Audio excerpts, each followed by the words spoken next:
자, 이제 남국 통일신라 배웠으니까 이제 북국 발해에 대해서 마지막 배워보도록 하겠습니다. 여러분들이 발해를 세운 사람이 누군가요? 네, 대시예요, 대시. 네, 바로 이 대조영이라는 사람이 동모산에서 건국을 합니다. 발해 이 고구려 유민들을 모아가지고 세운 나라가 바로 발해가 되겠습니다. 그래서 여러분들 발해는요, 제일 중요한 핵심적 키워드가 뭐냐면 바로 고구려를 계승했다라고 하는 것. 요거 여러분 놓치지 마세요. 자, 그러니까 여러분들 고구려 계승한 나라야. 고구려를 무너뜨린 나라가 누구지? 신라와 당나라야. 그러니까 발해는 신라와 당나라와 사이가 좋을까 안 좋을까? 당연히 안 좋죠. 당연히 안 좋죠. 그래서 이제 대조영, 무왕, 문왕, 선왕을 이제 배워볼 텐데, 무왕은 뭐냐면 싸울 무자예요. 싸워. 당나라와 싸워. 그래서 굉장히 당나라에 반대하는 반당의 정책들이 많이 나오는데요. 놀라운 건 뭐냐면 장문휴라는 사람을 보내가지고요. 아예 그냥 공격을 해요. 선제 공격을 합니다. 장문휴를 보내가지고 바로 산둥반도를 공격하는 아주 정말 거친 모습을 지금 이 발해의 무왕은 보여주고 있더라라고 하는 것. 네, 요거 여러분들 기억해 놓으시면 되겠습니다. 발해는요, 이렇게 스케일이 큰 나라예요. 당나라 무섭지 않아.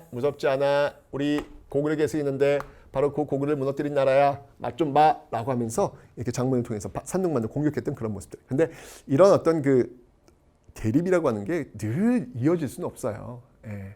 항상 여러 개 있으면 또 시간이 지나면 또 이게 친해지는 어떤 노력들이 또 나와야죠. 우리나라 이게 일본과의 관계도 마찬가지예요. 이게 막 대립으로 치닫다가도 언젠가 우리는 또 함께 가야 되는 가까운 나라인데요, 여러분들. 그죠? 그럴 수 있는 또 해결책을 또 찾아야 되겠습니다. 자, 역시 마찬가지예요. 여기 발해도요. 문왕, 말 딱 싸울 무자. 좀 그런 공부 좀 하고 좀 이렇게 좀 친하게 지내면 느낌 오잖아요. 그죠? 예, 그런 모습 보이는데, 자, 이 문왕 때 넘어가기 전에 이 무왕 때 여러분들 연호를 좀 먼저 알고 넘어들어 있습니다. 이때 연호도 써요.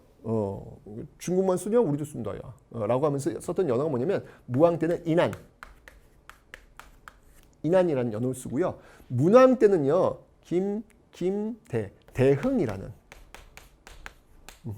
대흥이라는 연호를 쓰고 있는 그런 모습들. 하지만 이제 문왕은요, 무왕의 어떤 반당 정책이 아니라 친당 정책으로 전환을 합니다. 이러면서 당나라의 어떤 그 조직이나 이런 것들을 굉장히 많이 수용을 해요. 그러면서 당나라의 어떤 조직들 이런 것들이 이제 이때 정비가 되죠. 삼성육부라든지 이런 모습들. 자, 그리고 여러분들 신라와도 사이가 안 좋잖아요. 그 신라와도 이제 교류를 합니다. 신라로 갈 수 있는 길, 신라도 이런 것들을 만들고 있는 모습들 문왕 때 보여지고 있더라라고 하는 겁니다.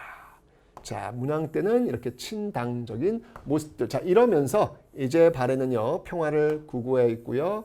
평화 속에서 선진국으로 갈 수 있는 전성기를 이제 쭉 올라가는 거예요. 그 전성기를 꼭대기에 있었던 왕이 누구냐면 바로 선왕입니다. 이 선왕 때는요, 영토를 어마어마하게 넓혀요. 이 선왕 때의 그 연호는 뭐였냐면 김대건, 건흥이에요. 건흥인데 영토를 엄청 넓혀서 거의 요동지역, 고구려의 요동지역을 거의 수복할 정도로 영토를 확장하죠. 바로 오경 15부 62주. 와우. 어마어마합니다. 어마어마합니다. 네. 그래서 여러분들 이 선왕 때를 거치면서 뒤로 가서 중국인들이 이 발해를 뭐라고 불렀냐면 와 대박 엄청난 나라다 라고 해서 해동에 성공한 나라 해동성국이라고 이 발해를 부를 정도로 아주 잘 나가는 그 모습들이 지금 나타나고 있더라. 이게 바로 발해의 전성기를 지금 찍고 있는 내용이죠. 그런데 그 발해가 결국은 926년에 멸망합니다. 누구에 의해서? 바로 거란의 침공에 의해서 결국은 무너지게 되는 모습들이 있더라라는 거. 근데 여러분들 역사학자들은 참 미스터리예요. 이렇게 잘 나가던 이 발해가 너무 빠르게 무너져요. 이렇게 빠르게 무너지게 된 배경이 뭘까? 그 배경 중에 하나가 바로 그때 폭발했던 백두산 폭발이 아닐까라는 얘기를 합니다. 백두산은 지금 1000년을 좀 주기로 해가지고 터지는 어떤 그런 화산이에요. 그래서 이때 이 백두산 폭발이 바로 이런 발해 멸망에도 영향을 미친 게 아닐까 이제 이런 얘기를 하고 있는데 1000년? 이게 지금 1000년? 터질 때가 됐어요, 지금요. 예, 그래서 지금 이제 그 남북 좀 이렇게 교류 협력 속에서 이 백두산도 좀 주도 면밀하게 좀 지켜볼 필요가 있지 않을까라는 생각이 듭니다. 자, 어쨌건 이제 그런 얘기 한번 지나간 얘기를 한번 해봤고요. 자, 발해의 어떤 이런 모습들 제일 중요한 게 뭐냐면 발해가 과연 어느 나라를 계승했냐는 거예요. 이게 이제 포인트야. 고구려 계승의 가장 핵심적인 내용들인데 이 고구려 계승뿐만 아니라 여러분 당 나라의 영향을 받은 것도 있어요. 네, 있습니다. 서로 이게 상호간에 영향을 주는 거니까, 그죠? 자, 먼저 고구려를 계승했다라는 근거를 한번 찾아보도록 하겠습니다. 근데 여러분들 이 발해는요, 이게 참 묘하게 러시아도 자기 나라의 역사라고 하고요, 중국도 자기 나라 역사라 그래요. 우리도 우리나라 역사라고 합니다.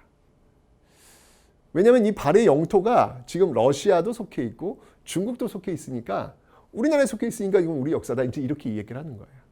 근데 뭐니 해도 여러분들 발해 사람들이 어떻게 인식하고 있냐가 제일 중요한 거 아닐까? 그죠? 근데 정말 결정적인 근거가 있습니다.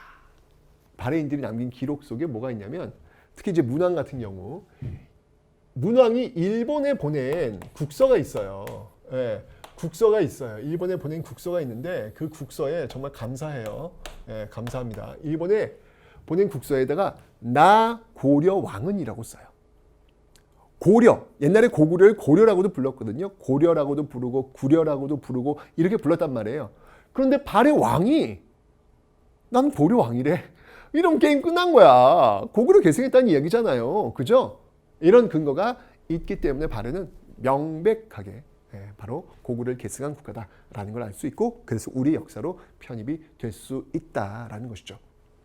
또 다른 근거로서 본다면 여러분 지배층에 이 고구려인들이 많아요. 고구려인들이 압도적으로 많습니다. 피지배층은 여러분 말가린들로 구성되어 있다라는 것이죠. 그리고 이제 생활 습관 속에서 또 중요한 게 뭐냐면 온돌이라는 게 있어요. 온돌. 이 문화적인 차원에서 볼 수 있는데 여러분들 이 중국인들은요 온돌 안 써요. 이 당시에 여기는 그냥 앉는 문화, 의자에 앉는 문화잖아요. 근데 우리는 온돌이란 말이에요. 이게 고구려에서 연결되는 거거든요. 고구려의 난방 방식이 온돌이란 말이에요. 발해가 이 온돌을 지금 계승하고 있다. 이거는 생활 습관이 여러분 그렇게 쉽게 바뀌는 게 아니에요. 계승되는 거거든요. 계승되는 겁니다. 여러분들 저 부모님 무덤 쓴다고 예를 한번 들어봅시다. 그랬을 때 여러분들 그래도 요즘 개성시대인데 부모님 무덤은 피라미드가 돼야 돼. 이거 쉽지 않아요. 이런 선택 쉽지 않다고요. 이제까지 어떤 관행이라는 게 있기 때문에 그 관행 속에서 가는 거예요. 특히 생활, 문화라는 건 더더욱 그렇다는 얘기죠. 그래서 온돌 쓰고 있는 발해 고구려 계승의 중요한 이유가 되고 있는 겁니다. 그리고 이제 여기 남겨져 있는 그 문화유산들을 보면요. 뭐 이불병자상이라든지 두 부처님께서 서로 앉아있는 어떤 그런 불상의 모습이라든지 그다음에 돌사자상이라든지 그다음에 뭐 석등이라든지 이런 남아있는 문화유산들을 보면 굉장히 고구려의 문화유산과 비슷한 그 분위기를 갖고 있어요. 그래서 문화적 어떤 분위기 속에서도 바로 이 발해는 고구려 계승했구나라는 것을 지금 보여주고 있다라는 겁니다. 자, 그런데 당의 영향을 받은 것도 있어요, 물론. 자, 아까 제가 설명드렸잖아요. 문왕 때 여러분들 삼성육부를 수용했다. 그죠? 자, 그래서 자, 삼성 볼게요. 삼성. 자, 삼성에는요. 정당성.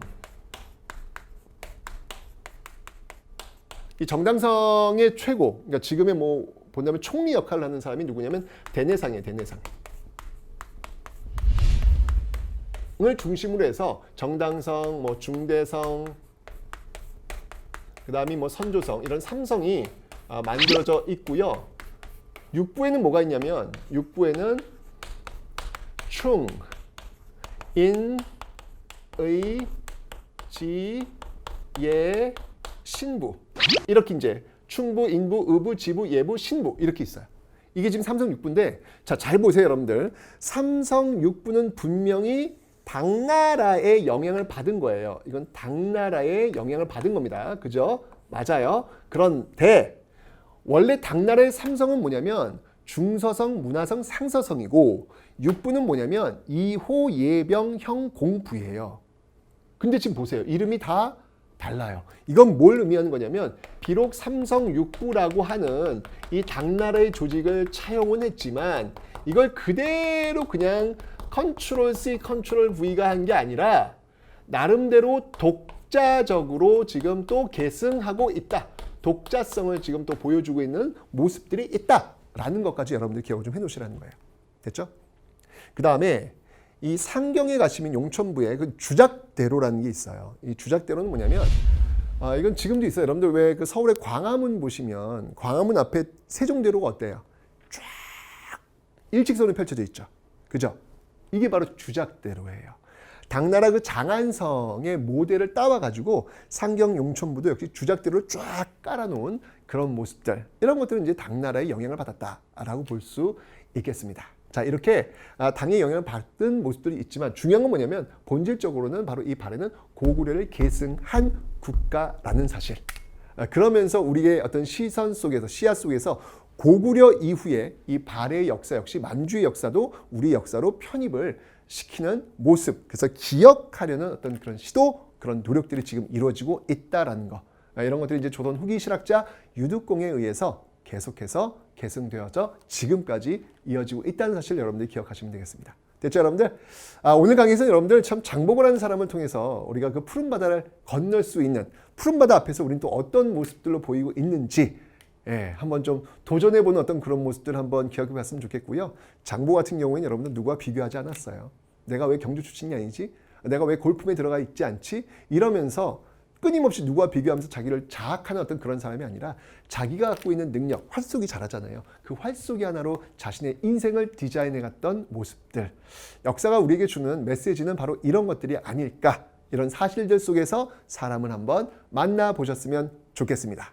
바로 남북국 시대 강의였습니다.